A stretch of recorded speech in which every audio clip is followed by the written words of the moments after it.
For the first time in years, Peter was genuinely feeling excited for his family Christmas party. His parents and 3 brothers had all agreed to come to his place for the festive day, since he'd finally moved into an apartment large enough to host them all in. That itself had made for a very trying time for Peter, as he'd always hated leaving his home at all, let alone making the effort to visit other places and finally deciding to move. But facing his fear had been worth it, as now, ironically, he felt he'd rarely ever have to leave his home again. He now had a 3-bedroom apartment all to himself and had no intention of stepping outside again for as long as he could manage. You see, Peter was afraid of a lot of things, but most so, physical pain. His brothers had been big on roughhousing and wrestling as kids, and they'd done it with each other in good fun, but anytime they tried to push Peter into joining, he'd get badly hurt. They stopped bringing him into it and would just make fun of him, saying, in their words, he was a scaredy cat with little baby nards who couldn't take any pain. And that seemed to sink into his subconscious.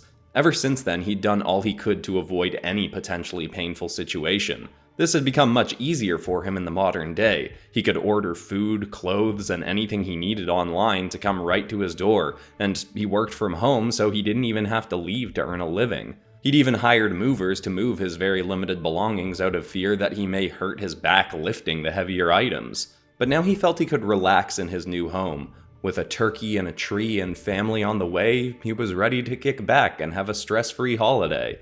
Little did he know that the fear stirred up by his move had attracted to him a demon, one that thrived on causing immense physical pain. With 12 days until Christmas, Peter awoke in the night hearing a thumping sound in his main room.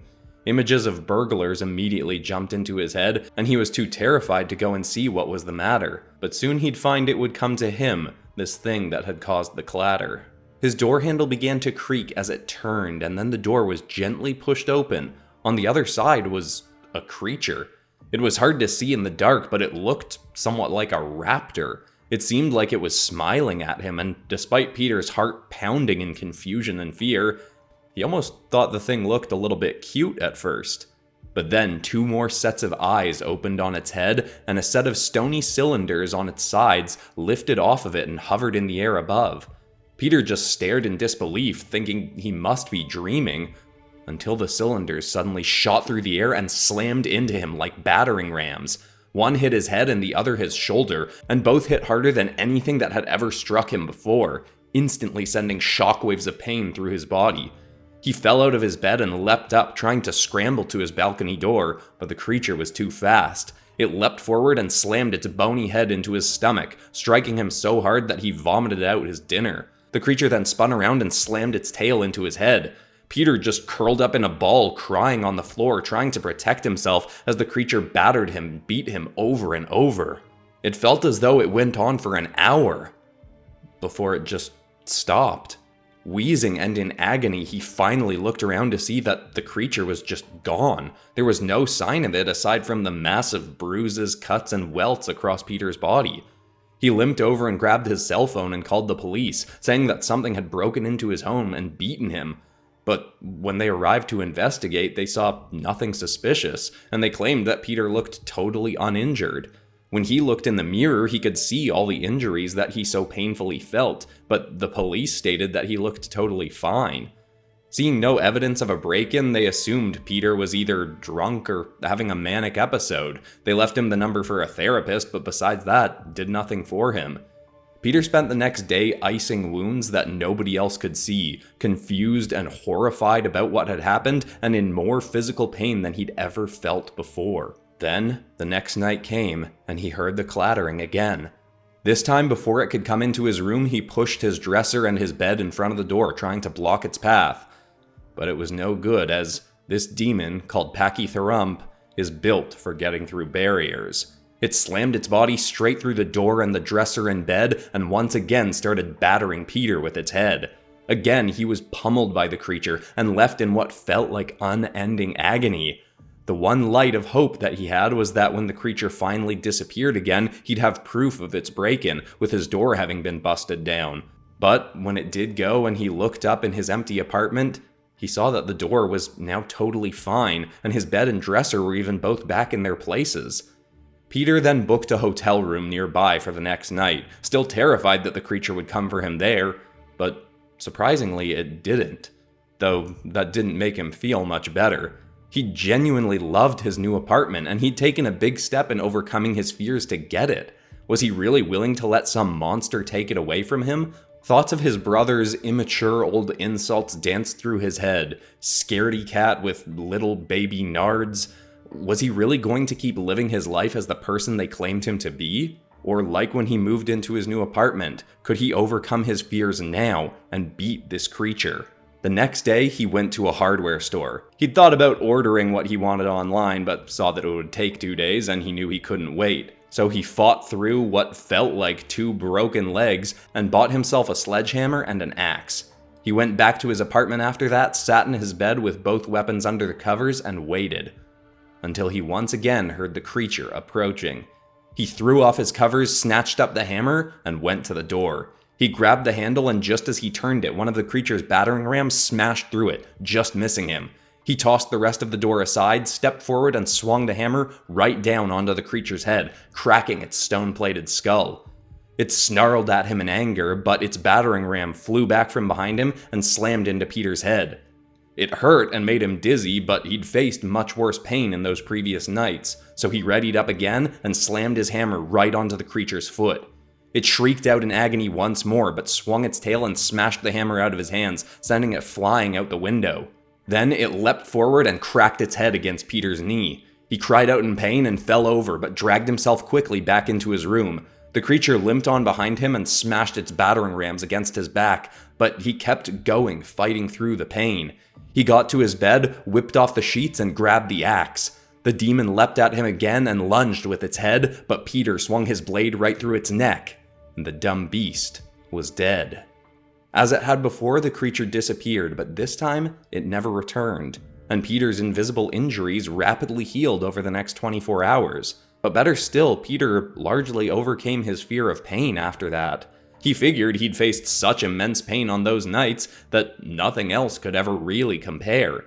Thereafter, he'd happily leave his home and even seek out new adventures in the world. And, as planned, his family would come over for Christmas dinner days later, and they'd all comment on how Peter's demeanor seemed to have gone through a huge shift, and he'd become more confident and at peace within himself.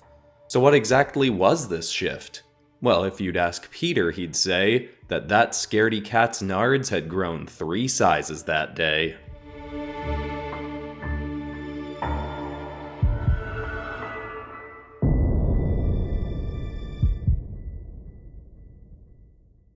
Demons come in many forms. While initial thoughts may lead the mind to images of humanoid beings with crimson skin and horns, some vary drastically in shape and, in this case, in size. You see, when I used to work as a member of the Predator Coalition of Demon Hunters, I once studied a subset of demons that bore a strong resemblance to prehistoric beasts. They had similarities to the demons of fear, but the being who created them, a demon general by the name of Saurieclus, bore his fiends to induce fear in those they hunted through less subtle means. The first of these I looked into was Giganotosaurus. This demon stands at 20 feet tall and roams in the wilds of Argentina. Most demons will target individuals, reveling in the excess fear that can be derived from having someone isolated with no allies to turn to. Giganotosaurus, on the other hand, will specifically target groups. It will find small troops of hikers, then reveal itself and let out a deafening roar, baring the teeth of all 3 of its maws to instantly show its prey the true level of danger they're in. To help emphasize the danger the group faces, it will choose one of the members, often the one appearing largest and most physically fit, will snatch the jaws of its tail around their leg and lift them into the air. It'll then use its other mouths to grab hold of their limbs and tear them to pieces, splattering the group with the blood of their fallen friend. They'll imminently run, and then the chase begins. Gigantopodox has the capacity to run over 30 miles per hour, but will lumber slowly on behind the group, drinking in the scent of their growing fear as it essentially watches its prey marinate themselves for the feast. It will do this for a full day, slowly picking off the group one by one until the final morsel remains, a being so drenched in fear from watching all of their friends die that they'll often be the most satisfying final bite the beast could hope for. Now, one thing I quickly found with doing dinosaurs as demons instead of phobias as demons is it was a little bit less freeing than the phobias as demons episodes. Not to a great extent, but I've mentioned in the phobias as demons episodes that those are some of the most freeing drawings that I do, because I can just do anything. Demons don't have to abide by the laws of physics, they don't have to resemble existing animals, though taking inspiration from those can be helpful in designing them. I can kind of just do whatever and go nuts. With the dinosaurs as demons, I felt a little bit more restricted to try and use the body structure of the dinosaur I was adapting. It didn't end up really being a problem, it just meant, I had a little bit less freedom than I do with the Phobias as Demons episodes. I still had lots of fun with these, and I think a lot of them turn out really well, especially this one. The 3 different mouths I had a lot of fun rendering. Obviously, I always really like doing a split bottom jaw. I think that's a cool, creepy, fun kind of look, and I think this is one of my favorite versions of that I've ever drawn. And overall, while I don't think this is one of the most menacing demons I've ever drawn, I do really like how it turned out, and I think it's a good start to the video. Let's take a look at it.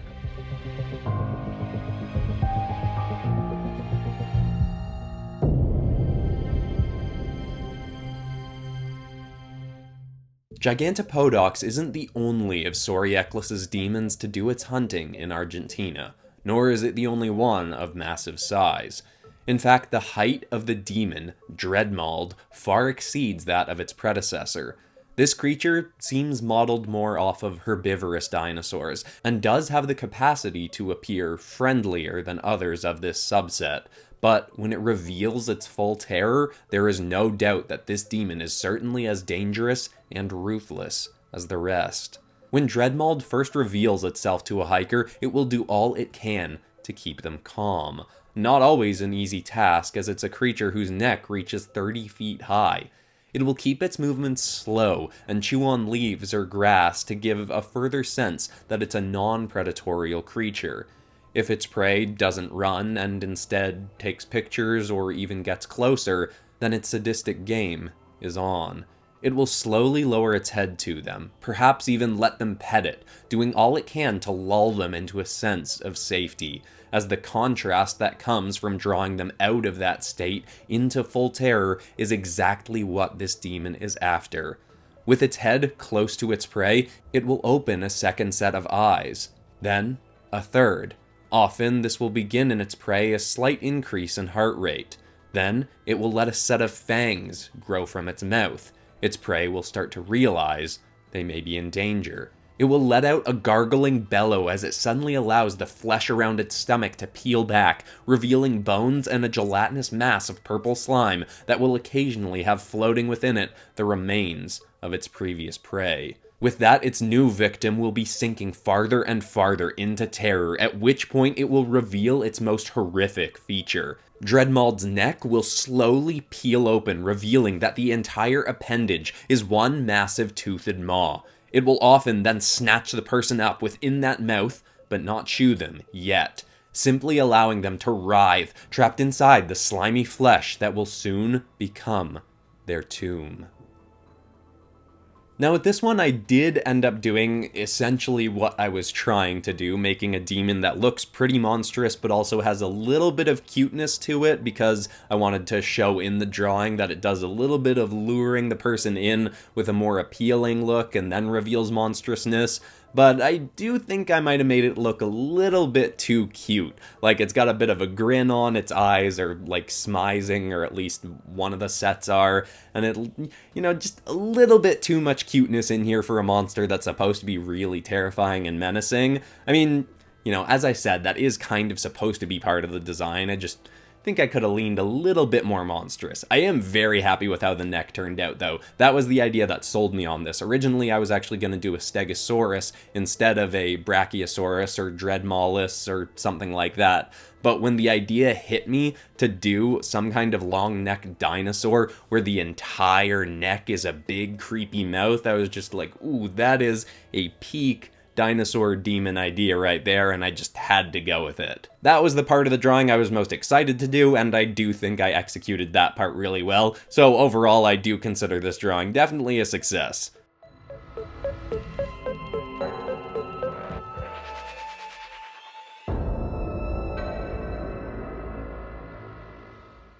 Many people have nightmares in which they want to run from some entity encroaching upon them, but their movements feel slowed and they grow more and more helpless as they try to escape, but their bodies won't let them.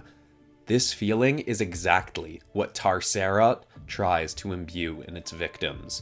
In the deserts of California, a stray wanderer will occasionally have the displeasure of coming across a pit full of black, bubbling tar.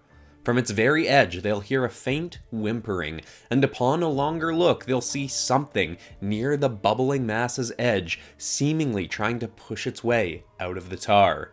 In size, from under the black ooze, it may seem like it could be a large dog, and a compassionate enough onlooker will likely, in the very least, step closer to see if there's anything they can do to help it.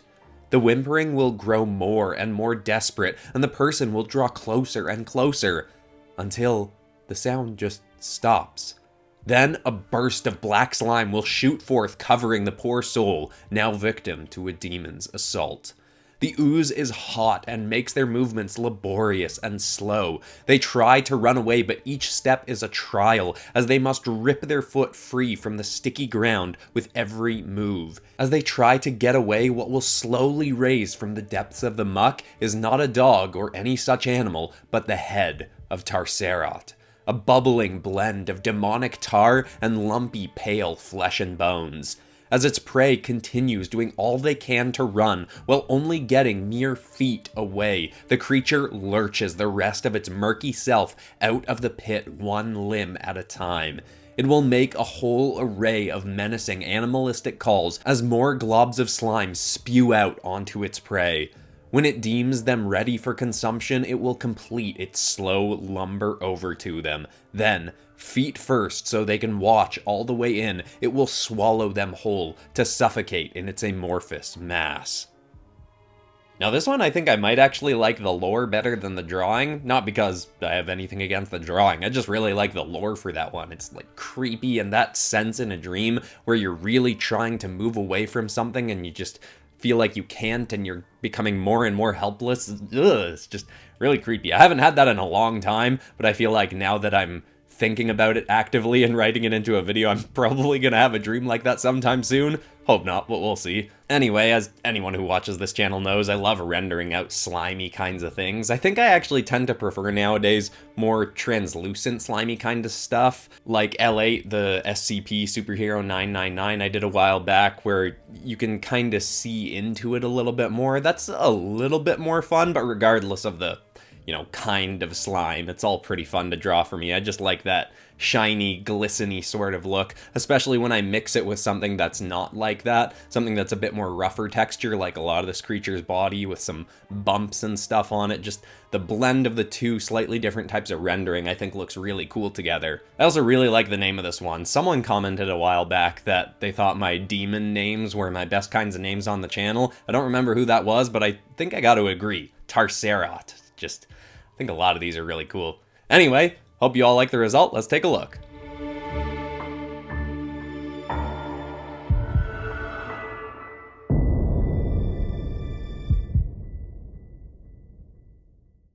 The next demon varies in terms of its speed, as it's far faster than Triceratops, though it's similar in the sense that its body too is partially comprised of amorphous forms. Pyrocitor is a 7-foot-tall creature with a single eye appearing in its throat. From across its body, it spills a plasma-like magma that can sear flesh in seconds. The creature wanders the hills of Mongolia, though its smaller stature means it can also wander into towns at night, with more subtlety than some of the other demons from Saurieclus. Pyrocitor glows brightest on the darkest nights, and this light will often lure in curious nearby travelers to see what is emitting such an aura. As soon as they're close enough to get a glimpse of this demon, it will sprint in a circle around the poor wanderer, spewing a 10-foot thick ring of burning magma to trap them in place. The creature will then simply stand on the outside of the ring, watching its prey squirm as they try to decide what to do. Soon, if they do nothing, the ring of magma will begin to shrink in towards them. The closer and closer it gets, the hotter and more unbearable the air around them becomes. Eventually, all will attempt to jump across the ring to escape, but the longer they've waited, the less of a running start they can get. Most will not clear the jump, having at least part of their feet landing in the burning mold, which will scorch them badly enough to leave them unable to run away. This makes them easy prey, but far from satisfying for the creature. What it truly hopes for is for an agile enough prey to make the leap and sprint off into the night, at which point it will give them a slight head start, then commence the chase that it truly craves before its meal. Now, a fiery magma-y raptor doesn't exactly inherently make sense, but admittedly one of the other dinosaur video ideas I'd had in mind was going to be an elemental dinosaurs episode, and I'd like the idea of doing a flaming raptor, and obviously I'm doing this video instead, but I was kind of like, I still kind of want to do that, so I sort of worked it into this episode. Although that could still be an episode in itself. Elemental dinosaurs, that does seem like a fun idea. Let me know in the comments if people want that as well. But anyway, as with the last one, drawing some globby forms was really fun. I knew this one would end up looking a little bit similar to the first one, because, you know, Gigantosaurus and raptors have... They're not similar sizes, but they have similar sort of body shapes. So I tried to vary this one's head by doing the weird eyeball inside the throat, you know, just as a different sort of look, make it weirder looking, having one of its eyes sort of sewn shut. Thought that would be kind of creepy. This one's body ended up being a little bit thicker than I'd wanted it to be. I think a few times when I've drawn raptor-like creatures, I've made them a little bit thicker than I want, because I tend to think of raptors as very lean, but this one, you know, just looks a little bit wide. So I'll try to keep that in mind the next time I'm drawing a raptor, that I want to make it really lean and agile looking. But, you know, besides that, I'm still fairly happy with how this one turned out. Basically looks the way I was intending, and I hope you all like it as well. Let's take a look.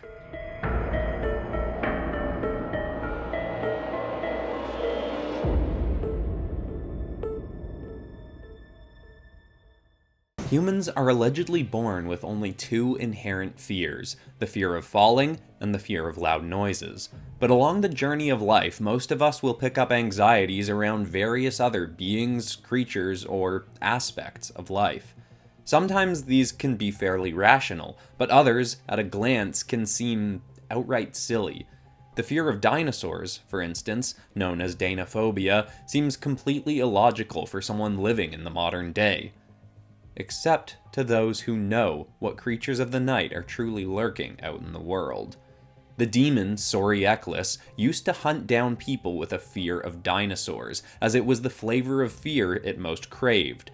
But when it realized how rare of a fear this actually was, it decided that if more people weren't naturally afraid of prehistoric beasts, it would have to find more clever ways to induce this fear. It began creating demons of its own, modern-day monstrous representations of long-dead beasts that now hunt down anyone they can, terrify them, then feed on them, in turn feeding the Dark Master that bore them.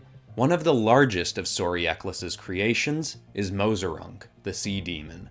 At night, it will lurk along the coasts of beach towns, waiting for groups of swimmers to come out for a late dip.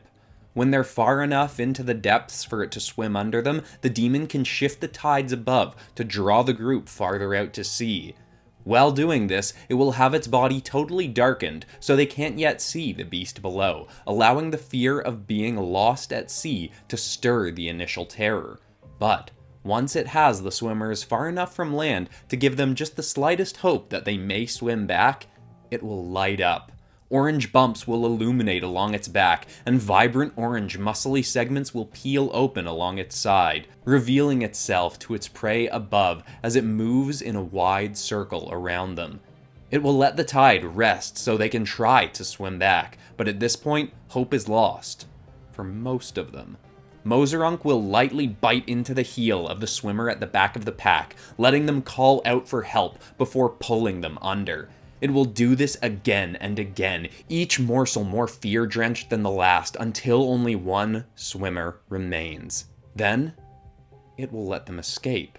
The scent of fear exuded by this survivor will often be so pungent, Mosasaur will be able to smell them no matter how far inland they go. Then, it will simply wait, yearning for the day they eventually attempt to overcome their fear of returning to the waters, sworn to by others in their life that what they experienced would certainly never happen again.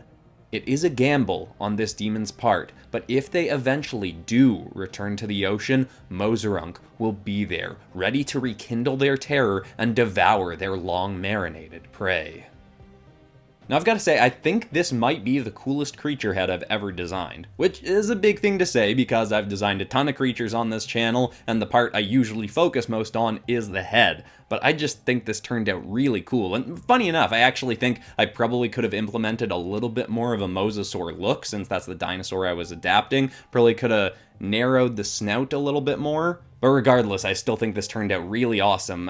Whenever I'm going into a demon drawing, I feel like one of the most important things is to have a good concept in mind for what I'm going to do. And with this one, the thing I knew I wanted to focus on most was the head and making it really monstrous, because mosasaurs are kind of just like reptilian sharks with crocodile-ish faces. So I knew the face/head and jaw was the thing I wanted to focus on most, and the first thing to come to mind was to do the double-hinged lower jaw that I've done lots of times before with my Shin Godzilla dragon, and even with one of the dinosaurs in the previous episode in this series. So I thought, okay, what's a different kind of cool head I could try? And the next thing to come to mind was the Slifer the Sky Dragon from Yu-Gi-Oh! Sorta head, one of the Egyptian gods that has a stacked double mouth. I'd never drawn one of those before, so I was like, let's give it a shot. And I just love how it ended up going. And then for the rest of the body, I was just like, random fish demon ideas go. Whatever came to mind for an aquatic demon kind of thing, I just threw in there. Some extra eyes, some glowy bits, some fleshy bits. And overall, I'm just super happy with this one. It reminded me why I need to do a Sea Monsters episode sometime in the near future. Hope you all like it as well. Let's take a look.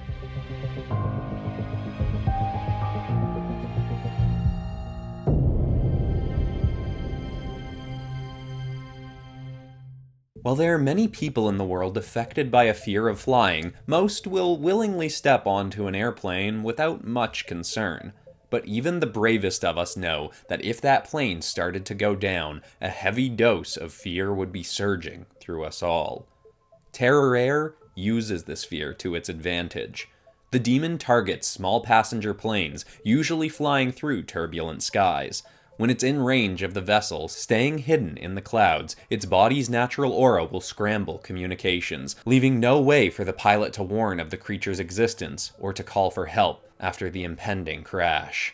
Terror Air will then batter the plane from the outside, still trying to remain out of view from the windows, at first. As the passengers grow more and more terrified, it will finally swoop past the glass, letting its prey get fleeting glimpses of its massive scale before slashing through the wings, sending the vehicle into a downward spiral. But then it does something you may not expect. Terror Air will claw into the plane from above, keeping it quickly headed for ground, but will ease its fall just enough so that the crash near the peak of the closest mountain does not kill all inside.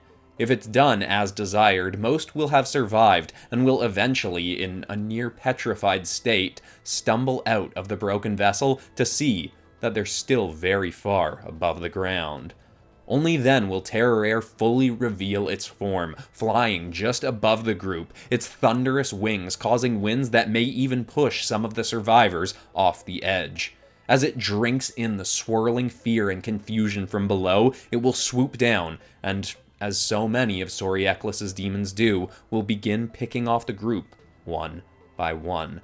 It will grab the least terrified person of the group and fly them up over the rest, tossing them from one claw to the next. As they cry for help, the others will grow more and more horrified until finally it flies them a little higher up, then drops them. The same fate awaits the rest, and their only hope is to climb down the mountain fast enough to hide in whatever foliage may lay below, or to try to somehow calm their terror and hope that this will make them unappealing enough for the beast to leave them be. Now, I was faced with an interesting challenge when it came to this demon and the previous one, because one is a water demon and one is an air demon, but in the Phobias as Demons series, I've already done a demon that's based on the fear of open water, and a demon that's based on the fear of flying. So all the lore that was coming to mind was just the stuff I'd already written for those ones. What kind of helped me with this one is, first of all, Saurieclus' demons, the dinosaur demons, are kind of focusing more on attacking groups of people, so that helped write the lore differently, but also in the trailer for Jurassic World Dominion, they show a pterosaur or some kind of similar dinosaur causing a plane crash, and I was like, oh, that's an interesting way to go with this. So I ended up figuring it out, but it took more thinking than some of my other demons in the past. In terms of the drawing, the thing I knew I wanted to do with this one is draw the pterosaur demon standing on the ground, which is a weird way to go for a flying dinosaur demon kind of thing, but when I was watching Prehistoric Planet, they showed a lot of footage of pterosaurs walking around just after they're born, walking on the ground before they can actually fly, and the way their wings bend in like 3 or 4 different ways already had kind of a demonic and weird sort of look, and I was just like, that is really cool and weird, and that's gonna make for a really nice demon design. And you remember the time like 3 minutes ago where I said I should always go into a demon drawing with a good concept in mind? With this one, I didn't really. I just knew I wanted to make a kind of monstrous pterosaur, and I still think it ended up turning out really well. And of course, I hope you all agree. Let's take a look at it.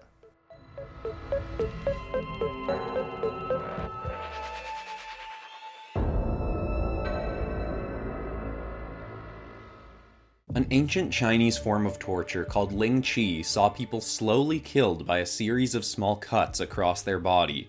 It was also known as the death by 1,000 cuts, and the demon that wanders the Chinese forests uses this same method on its prey to induce tremendous bouts of terror.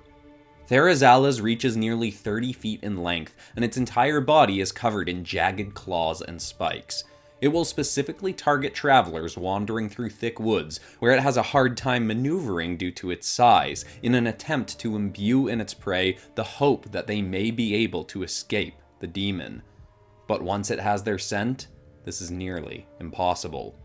Therizinosaurus will reveal itself immediately to its prey, shocking them as much as possible in that initial scare, then sprint right for them, trying to lure them into a thick of trees where they think it can't follow. As they get farther and farther in, the creature will just get close enough to give them one small slice of its claws. Then, we'll let them go. While terrified, the prey will eventually get up the nerve to keep moving and try to get to wherever they think they'll be safe. But the creature will find them and will run at them again, and this time likely get 2 or 3 slices into their prey, early on only targeting areas where they will not acquire life-threatening injuries. This will go on and on, often until the prey gets bold enough or stupid enough to simply make a run for it, even with the creature right on their tail. If they get too close to the edge of the woods, this is when Therizinosaurus will hit them with a crippling blow. Often, it will slice their Achilles tendon, leaving them unable to run or even walk, crawling across the forest floor helplessly. But to let them baste further still in terror, the demon will wander off, returning as silently as it can hour after hour to lay in another set of slices. Often, smarter prey will crawl into a thick of trees once more to try and hide, and only then will they realize that the creature has been toying with them. With its massive claws, it will swiftly and easily cut down the trees around the prey, which it could have done at any other point in the chase. Then, with its maw drooling for the feast, it will finally lay the finishing blow. Wow, this is dark. In the Phobias as Demons episodes, as anyone who's watched those know, I always try to add in one either positive story or one really goofy one that's kind of funny and levels out the tone a little bit, like the peanut butter demon or the the demon that was based on the fear of a duck watching you from far away. So I think I gotta try something different with the lore for the last demon after this one. And actually, I don't know if I've mentioned this on the channel, but part of the reason I started ending all of my videos with positive or inspiring notes is because I really like writing horror stories and creepier kinds of episodes, but I wanted to make sure even if I'm doing those, the last thing I'm leaving people with is something positive or uplifting or something that puts them in a more uplifted kind of mindset, not creeped out. Because I still wanted to be able to do episodes like this because they're still fun to do, but, you know, to try and balance it out a little bit more.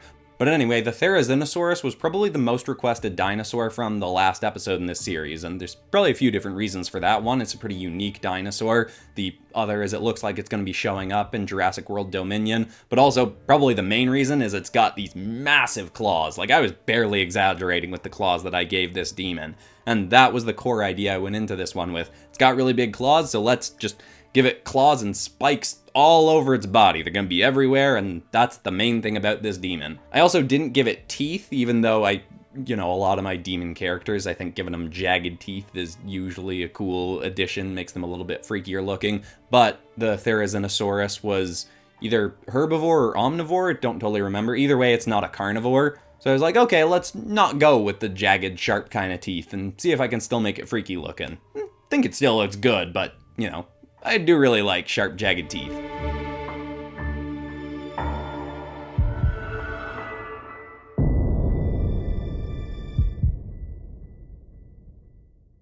Many demons are made for the express purpose of inducing fear in the world and feeding off it. They don't have souls and often know little more than what they need to cause terror in those they hunt. And yet, even still, in some rare occasions, a demon will turn on its menacing instincts. This happened with one of Saurieclus' demons, Spinosaurus. This beast resides in Egypt, often laying dormant at the bottom of the Nile River, until its hunger stirs. Or at least it did, until it met a young boy named Nakia. The boy had only been 8 years old when he was kidnapped. His parents were very wealthy, and the bandits who took him told them to pay a massive sum or their son would be killed. Near Lake Nasser along the river, they waited, fully willing to drown the boy in the Nile if their demands weren't met. And while the three kidnappers were fairly ruthless, their current undertaking was stirring up fear in all three of them, and Spinosaurus could smell it. The demon rose from the depths of the Nile and slowly hunted them all around, swimming through the sands of the desert just as easily as it did the waters of the Nile. The boy had been bound up in the bandits' car, so he could do nothing until the three men were all dead. Then the creature came for him. It could barely smell the boy, as he was giving off almost no fear. It tore open the vehicle and sliced free his bonds, thinking he'd run and it could begin inducing the fear it craved. But the boy stayed. In fact, he was mesmerized by the creature and even moved in closer to it. Even as it tried to screech at him and thrash its claws all about, the boy, who himself was a dinosaur lover, believed this creature had just intentionally saved his life. The boy hugged one of the creature's legs, showing unrelenting love to the beast, and that kind energy changed something in this demon.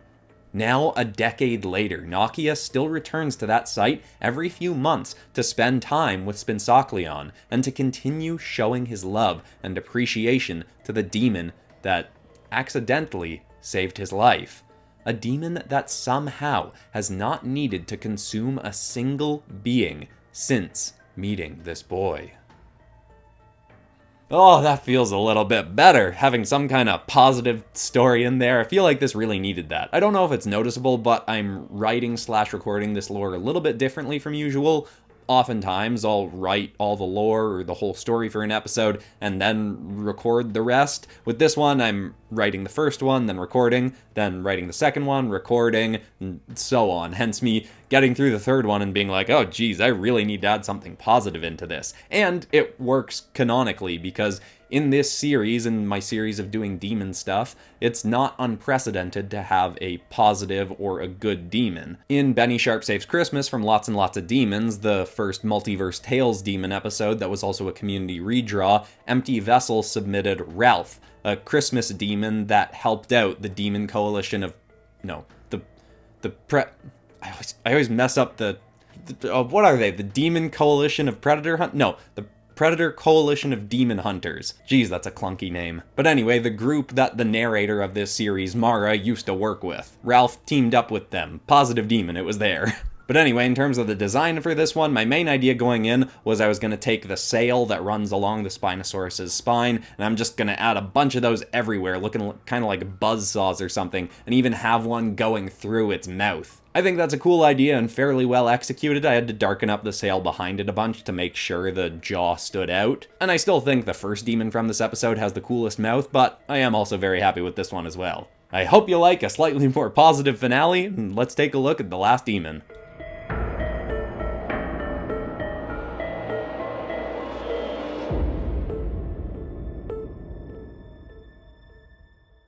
Fear plays a role in all of our lives, though in the modern day, the ones that many of us are faced with are far from life-threatening. Whether that be fearing what others think of us, fear of failure, fear of the future.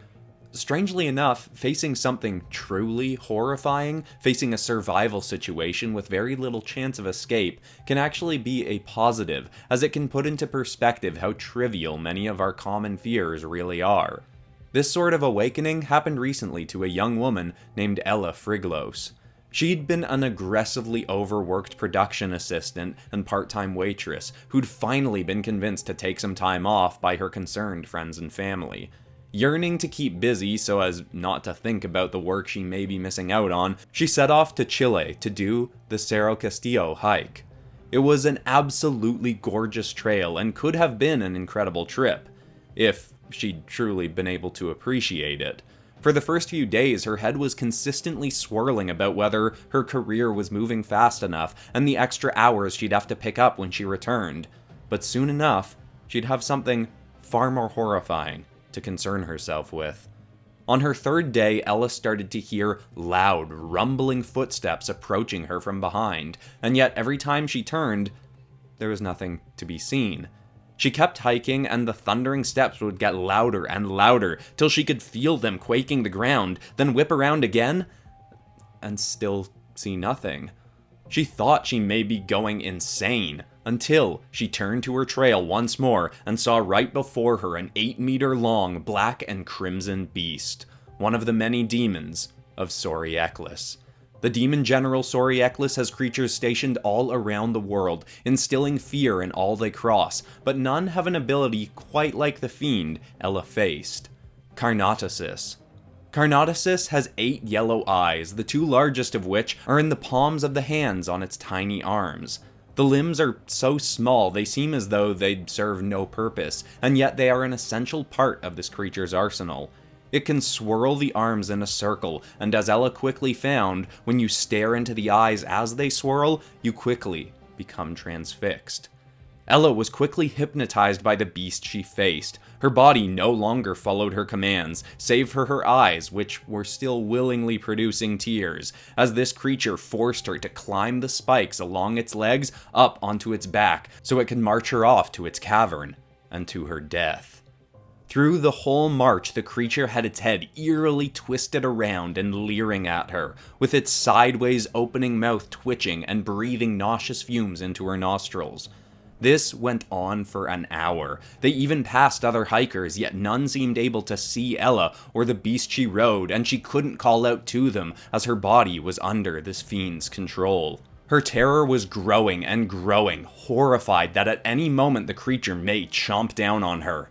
Until an intrusive thought so ridiculous shot through her mind that even she couldn't overlook how nonsensical it was. The thought said, "If I lose a limb to this thing, how will I go back to work?" She was facing a monstrosity she wouldn't have believed real that very morning, was likely to die as its meal, and her mind was still trying to convince her to worry about work. That realization, paired with the madness of the situation, was enough to make her start laughing. The creature stopped at the sound and roared horrifically into her face. That just made her laugh even harder.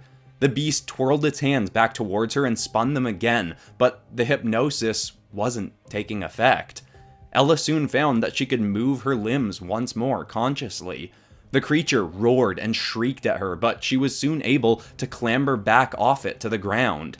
It did all it could to once more strike her full of fear, but it wasn't attacking her, and she soon realized that. Eventually, she was just able to walk away.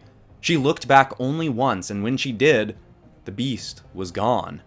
She continued her trip as normal now, though genuinely appreciating the beauty around her, and eventually she went back to work and her life upon her venture's end, but did so with a new outlook. She still had fears and anxieties about work and life in general, but from that fateful day on, they all seemed much less daunting. She'd faced true terror, and now, little else could compare.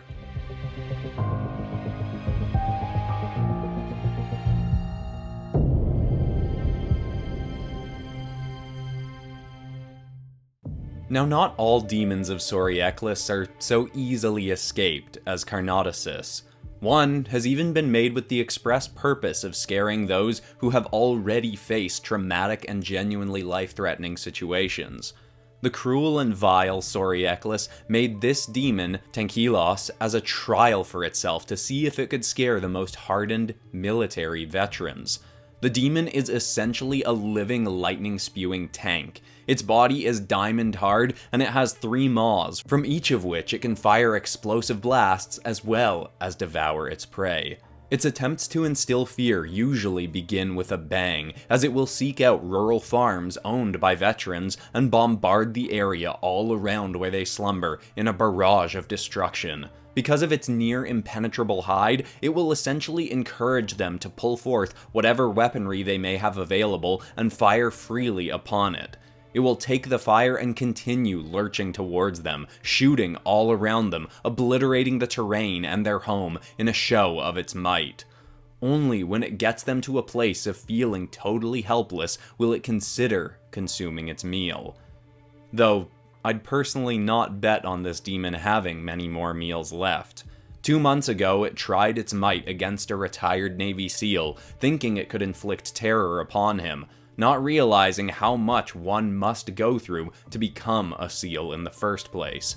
The man not only escaped the demon, but has gathered a group of his most hardened allies from his military days to go after Ankylosaurus and end its hunting days by any means necessary.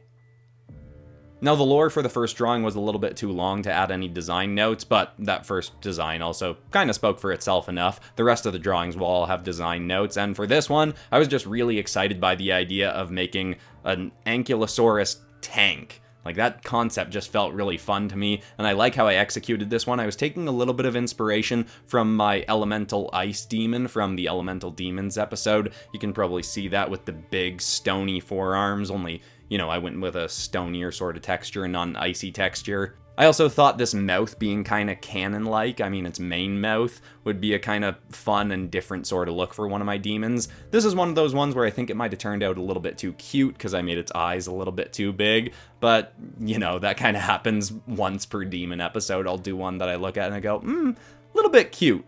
And for the lore of this one, I was actually taking a little bit of inspiration from a book I read recently called Can't Hurt Me by David Goggins, who is a retired Navy SEAL. If you listen to any motivational speeches, which I do very frequently while I'm working, you've probably heard him talk before, maybe without even knowing it. But he's a super interesting guy who's been through a lot, and reading that really made me appreciate how much insane stuff Navy SEALs have to go through to become SEALs. Really interesting book. Glad I could take a little bit of inspiration for it from this story. And yeah, I like how this drawing turned out, and I hope you all like it too.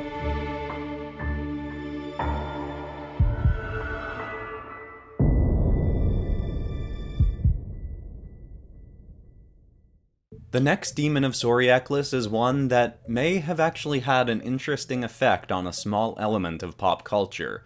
The demon, called Dilophosaur, is a black and purple fiend with a maw at the end of its tail, as well as 4 additional jaw-like folds that can flip up from its neck around its head, for an extra surge of terror as it shrieks at its foes. The demon also has the unique ability to spit venom at its victims, and this will often be the first thing it does when it reveals itself to prey. It gives them one fleeting glimpse before it temporarily blinds them, leaving them to stumble around in the dark with that horrifying image replaying in their mind, listening to the creature scamper around them, snarling to ensure they know that it's still present and ready to strike.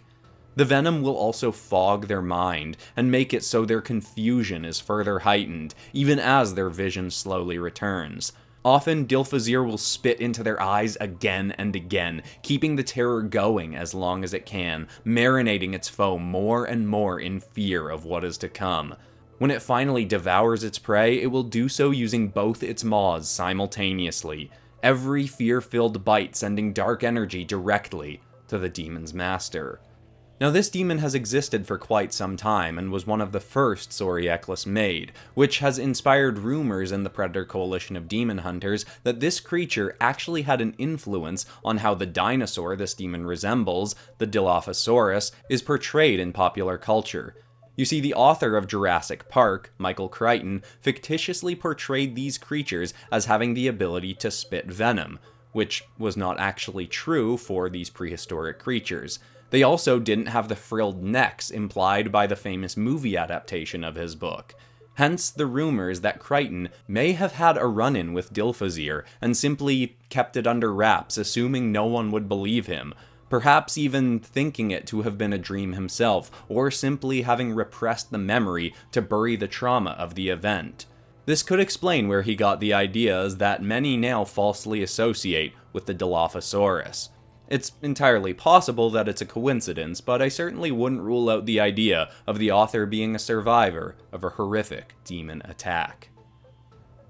Now, I made sure to do a little bit of research for this one because I knew the frilled neck thing and venom spitting weren't actually a thing the Dilophosaurus could do, but I wasn't sure if that had been made up for the book Jurassic Park or the movie Jurassic Park, and it turns out it was one of each. The venom spitting thing was made up by Michael Crichton for the book, and the frilled neck was made up for the movie. Wanted to make sure to do a bit of research for this part because in both previous Dinosaur Demons episodes, I've messed some things up. I called the Giganotosaurus a Gigantosaurus in the first episode, and in the second episode, 2 of the dinosaurs I used weren't actually dinosaurs. Mosasaur and Pterosaur, not actually dinosaurs. So I wanted to make sure I got that right for this guy, and design-wise, I love how this turned out. Took some inspiration from my Dungeons & Dragons Stranger Things episode, hence, the mouth thing opening up around it, because I really liked how that looked when I did it in that episode, and I just think this one turned out really cool. I hope you all like it as well. Let's take a look.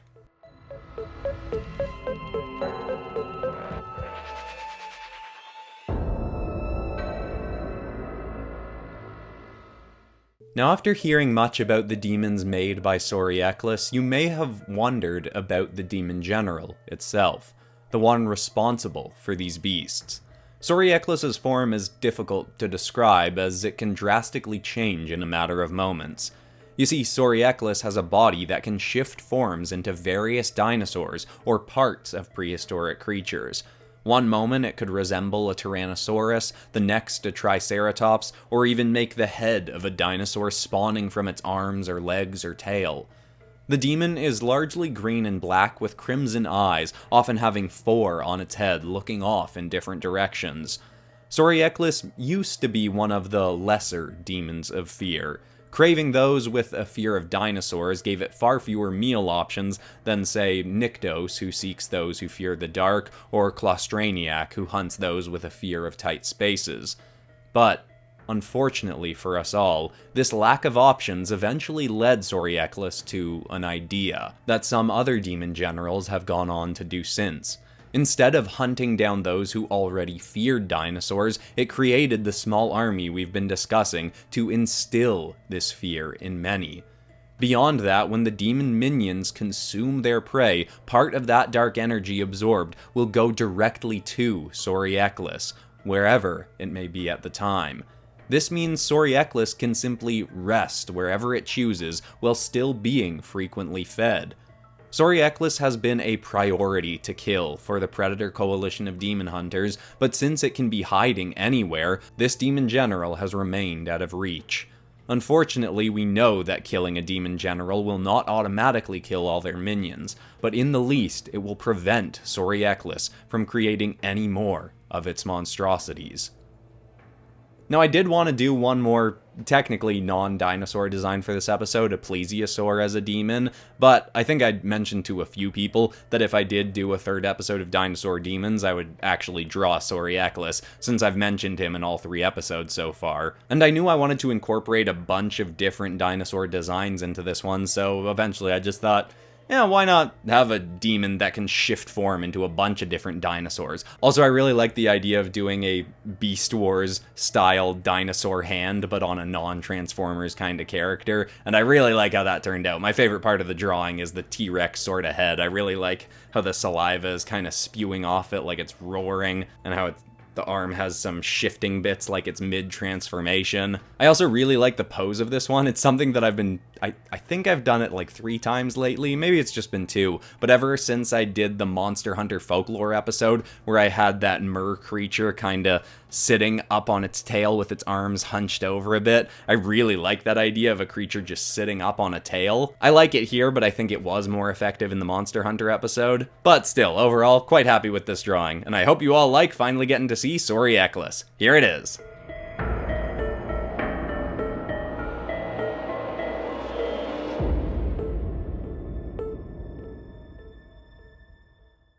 Mara barely noticed the frigid water splashing across her face as the island ahead grew larger and larger. In all her time hunting demons, she'd never killed a demon general. But she knew that had to change today. Over the whir of the motor, Kate asked, "So, how many do you think we should be expecting?"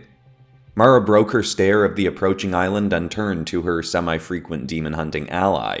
Kate may not have had any superpowers, but she'd proven to be an incredibly skilled hunter, slaying demons with her silver knife, given to her by their mutual friend and teammate, Sterling. "I don't know, to be honest. We've taken out 12 of Saurieclus's dinosaur demons in the last few months, but at last count, he still had at least 16 others. I don't think he'd call all of them in to protect him, but he probably knows we're coming for him, so we should be ready for anything." She turned with a slight smile to the burly man steering the boat. "Which is why we've got the team powerhouse with us, right?" Heath Hurricane Reynolds laughed proudly. Him coming along was a risky thing to attempt, as the overseer of Mara's world, Fear herself, normally banished anyone with superpowers, other than Mara.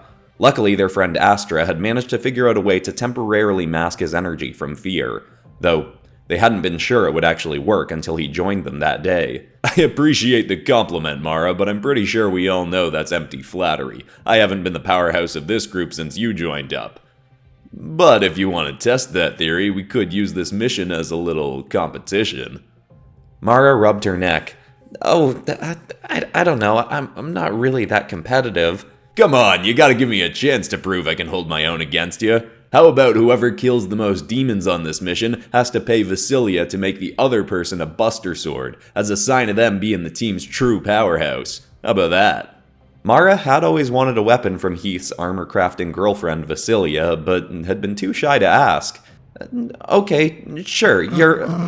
"I feel you approaching, Nightmare Hunter. Don't keep me waiting." Mara whipped her head back towards the island. They were only 40 meters offshore now. Did you guys hear that?" But before they could answer, the front of the boat was flung into the air, and the whole vessel flipped. Mara and Heath were hurled into the water, but Kate clung to the inside of the boat. Mara transformed immediately into her full demon state and opened her glowing purple eyes wide in the water to see a 9-meter-long, armored sea beast gliding towards her with its maw spread wide. She spun herself around as fast as she could and smacked her clubbed tail against its head. But that barely nudged it off course. It thrust its head at her again and chomped onto her tail. It immediately started swimming down, pulling her farther into the depths. Mara spun through the water, trying to get some bearings to take a swing at the demon's back. But before she got a chance, the water swirled around her and the creature as a figure shot down below the beast, cutting it off. Heath spun back towards the demon with a sparking fist. He was clearly trying to call out his move, a hurricane hammer, but not much was coming from his mouth other than bubbles. Still, he swung his fist as quickly as he could in the water and smashed into the creature's skull. The water around them thrust upwards with the force, but the armor was barely cracked, and the creature kept swimming down, tackling right into Heath. He held tight and instead of attempting another swing, grabbed the creature's jaw and wrenched it open, releasing Mara's tail. Heath pushed away and they both shot up towards the surface and in the direction of land. They reached air and quickly got to a place where they could stand. Mara spat out water as she said, "Oh, that's gotta be Dunkarmarot. It's a demon with harder armor than any other. If we want to kill it, we're gonna have to go for the parts without armored plating." Good to know, but don't forget I'm still your competition right now. Oh, wait, where's Kate? Suddenly the beast burst out of the water and soared towards them. They both readied to take a swing, then saw, as it crashed to the shallow water near them, their third ally was clung to its head, with her blade forced straight through its eye. The creature writhed and swung its tail at her, but Kate slid off its back, ducking the blow, pulling her blade free and immediately sticking it into an exposed part of the creature's neck. It shrieked and whipped its head at her, but she stepped back, then thrust her blade right up into the top of the beast's mouth. Finally, it stopped thrashing. Its body went limp, and its armored plates started to crack and wither into ash. Mara and Heath watched in awe as Kate, unfazed by the ordeal, walked through the water, passing them both as she said, "Well, that's one for me. Tell Vasilia I want pink grip on my sword. It'll match my hair."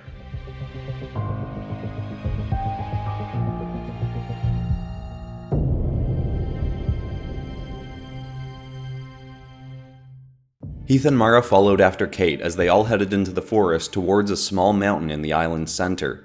They all had their heads on a swivel, on the lookout for more demons. Mara kept replaying in her head the voice she'd heard. She knew it was possible Saurieclus could talk, and maybe even project its voice into the minds of others. It was hard to rule out anything with a demon general, but she'd never heard any reports of it doing so. Could there be another demon general on the island waiting for them? Hey Kate, Heath said, looking down at her leg. That was an epic kill and all, but you good? It looks like the thing got you there. Kate didn't even glance down at the red stain around a cut in her pants. No, that was me. I banked on the thing being drawn to blood, so I cut my leg to get it to come at me. Wow, you're really something, but don't think I'm gonna go easy on you just because you've got no powers. I was at a disadvantage underwater, but up here, a proper hurricane hammer will take out any demon we find. I guess we'll see, she said as she grabbed Heath's shoulder and forced him to duck. Before he could protest, a green, jagged rock shot just over his head and sliced a tree behind them in half. It tumbled over as Kate pointed them towards a creature through the trees to their left. It stood on all fours at roughly 16 feet tall, with green spikes and plates emerging from its back and tail. As it stomped on the ground towards them, more green shards sprung up like daggers around its feet. "Oh, I'm not giving you two a chance on this one," Heath said as he leapt forward in a swirl of wind. Mara was about to charge in too, when Kate warned, "Hey, watch your ankles." Mara looked down just as a tangle of yellow hair wrapped around her and ripped her off her feet, dragging her back into the woods. Kate looked at Mara as she was pulled away, then over to Heath. She'd fought with Mara enough times to know that she could definitely handle herself, so she ran in towards Hurricane. She was more interested in showing him up anyway. Heath was throwing swings at the demon's head, and these blows were certainly doing more than they had done to Dunkarmarot.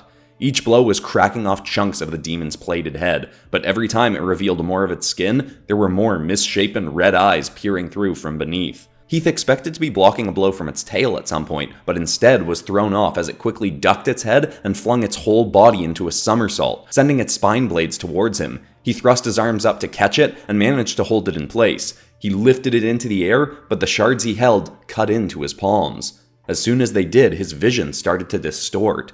It was suddenly like he was looking at the world through a broken kaleidoscope, with multiple angles of everything overwhelming his sight.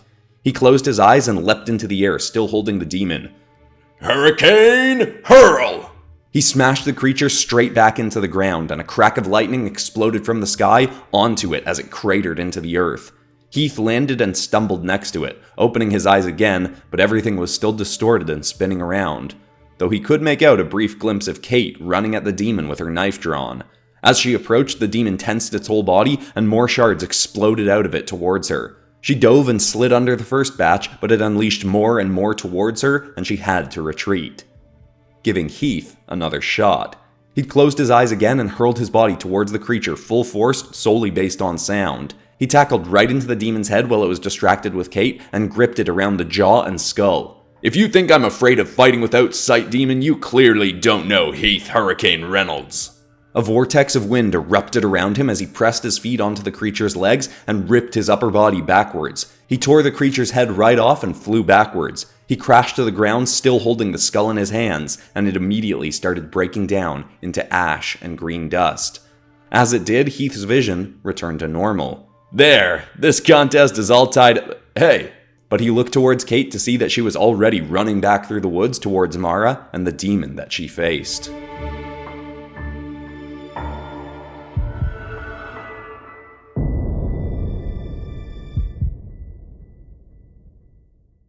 While the other two had handled the green-plated demon, Mara had been dragged into a fight with a yellow, hairy beast with massive tusks and a trunk.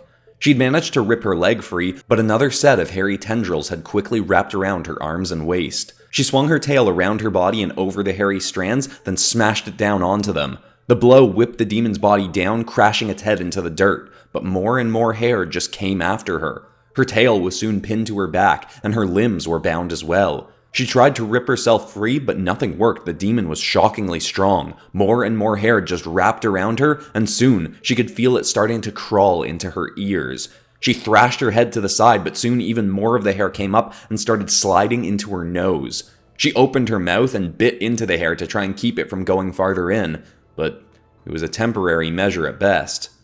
If you can't even slay my Mammoth Angus here, how do you ever intend to defeat the Reaper? Let alone what comes after. The voice from earlier spoke again. Mara didn't know what it was, but she wasn't about to show it that any old demon could beat her. She tensed her entire body and shards of black demon flesh thrust from her, slicing all the hair. She wasn't sure that would actually work, but it did, and it loosened her enough to thrust her limbs out and leap to freedom. She dove forward and the creature thrust its mouth towards her. She whipped her tail in front of her and shoved it down the creature's throat. She then grabbed both its massive tusks and ripped them loose, then stabbed them into its front feet, pinning it to the ground. She then thrust her tail upwards as hard as she could. The beast's legs stayed pinned, but its head and body were ripped upwards, tearing off its front limbs. It hurtled into the air high above the island. Kate and Heath ran in to meet her seconds later. Hey, Mara, you good? Where's that other demon? The beast's body crashed back to the ground and erupted in a cloud of ash and hair.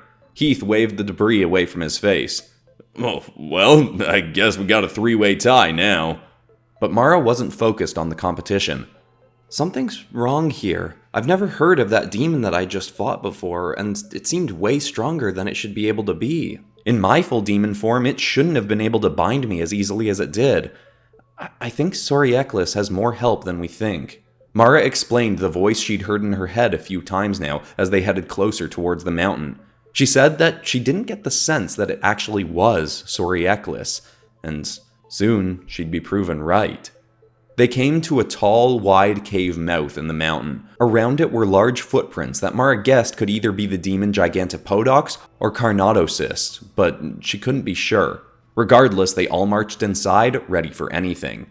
They eventually reached a wide open cavern with a magma river lining the walls. There didn't seem to be anyone there, but all the same, Heath called out. Come forth, Demon General Saurieclus. We're here to challenge you. Prove your might by facing us. There was no clear response until Mara heard. I told the fool that my help could cost it. That the demons made from my full caliber could not be controlled by its feeble kind. Mara couldn't see the figure, but its eerie, raspy voice seemed to grate through her mind. No matter how revered a general may be, he will never outrank a king. Suddenly, from another tunnel entrance, they all heard a wheezing and scraping sound. They then saw the demon general, or at least half of it, desperately crawling its way along the ground. Its limbs were shifting at random into different dinosaur body parts, but nothing seemed to speed its crawl. Soon, though, thundering steps thumped up after it. A towering beast came into view, lowered its head, and snapped the demon general up in its jaws. It raised its head, looked at Mara, Kate, and Heath, then let out a bellowing roar with a force that sent a shockwave of ash across the cave towards them.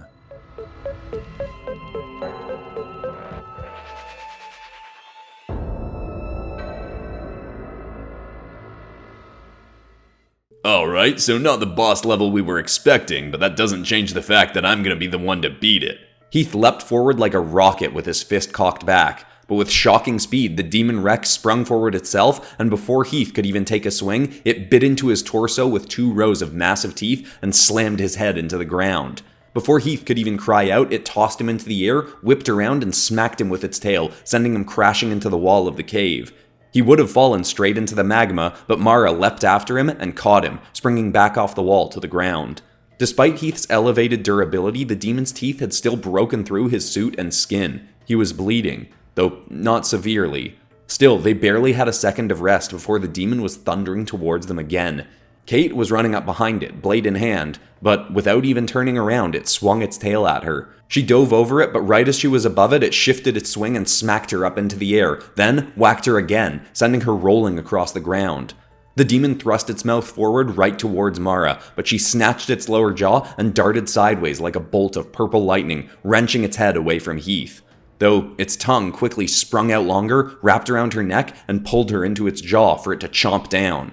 She could feel the teeth piercing even through her demon hide, but she quickly swung her tail at its head, smashing its eye. Its head thrust aside with the blow, but it didn't release its bite. Mara shifted her hands under herself and pushed up. That finally forced the demon's mouth open, and she leapt out.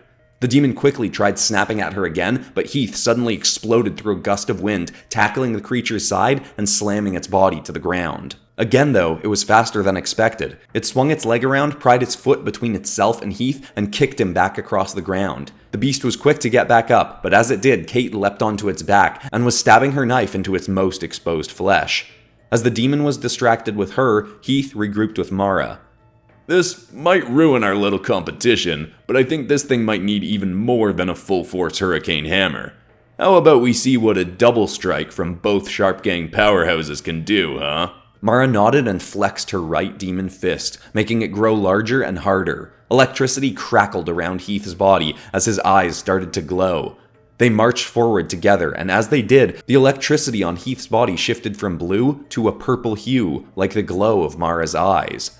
The demon, meanwhile, had snapped its arms backwards to take swipes at Kate, so she'd had to jump off it. She saw Mara and Heath coming forth, and instinctively ran back into the tunnel they came from, and lay down. She knew what kind of shockwaves either of these two could make. The demon saw the 2 sparking foes approaching and charged at them again. They both swung their fists back as Heath yelled, "I think I'll call this one the Demon Storm Smash!"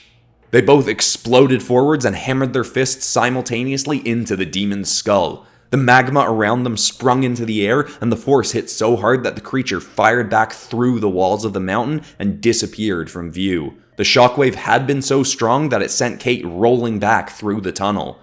As the dust settled, Heath was barely standing upright as he'd used all his remaining energy. Mara anticipated this and steadied him, and they both started walking towards the exit to go make sure the demon truly was dead.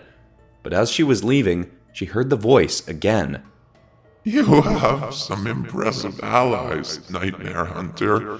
They may help you in slaying the Reaper, but that doesn't mean that once our physical forms are complete, you'll be ready for the Archons. Mara asked what the voice meant, but after that, all was quiet.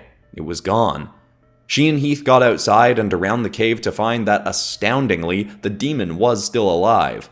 Though barely. It was flopped back onto the ground with its skull cracked open and its head barely clinging to its body. It tried to claw across the ground towards them. It opened its mouth as if ready to try and bite them again, when suddenly, a silver knife flew past Heath and Mara right into the creature's throat.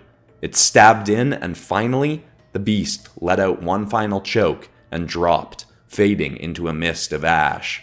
Heath and Mara watched as Kate walked right into the beast's fading body and grabbed her knife off the ground. Well, that's 2 for me, but I guess we can call it a draw. I mean, you guys did do most of the work on that last one. Heath tiredly laughed. No, I think you earned it. We'll make sure Vasilia gets you that sword. Right, Mara? Mara smiled slightly and nodded, but she was far too distracted to revel in the victory.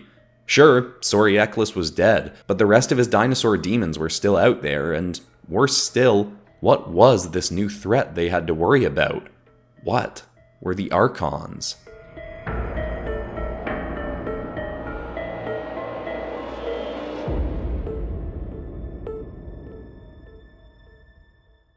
Wow, you watched through the whole compilation. Good on you. And if you enjoyed it that much, you might also want to check out my compilation of my Phobias as Demons series, which is even longer than this video. I'll have that linked in the description and the cards. But besides that, Merry Christmas, Happy Holidays, or Happy whatever time of year it is you're watching this on.